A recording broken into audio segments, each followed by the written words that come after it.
2, 1.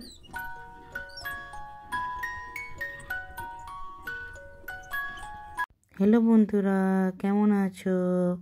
আজ আমি রান্না করব শিম ভর্তা। প্রথমে আমি দেখো শিম, রসুন এবং লঙ্কাগুলোকে জল দিয়ে পরিমাণ মতো নুন এবং হলুদ দিয়ে সিদ্ধ করলাম।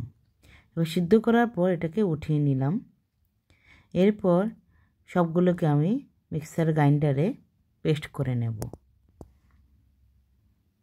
এরপর কড়াইয়ের মধ্যে আমি পরিমাণ মতো তেল দিয়ে দিলাম।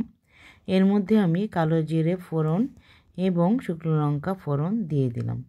কিছুক্ষণ নাড়াচাড়া করার পর আমি পেস্ট করা শিমগুলোকে তেলের মধ্যে নাড়তে থাকলাম। এর মধ্যে আমি পরিমাণ মতো নুন, চিনি এবং হলুদ দিয়ে দিলাম।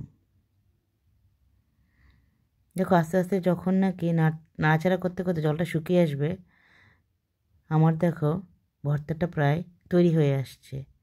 তাহলে আমার রান্নাটা যদি ভালো লাগে তাহলে সবাই লাইক করবে।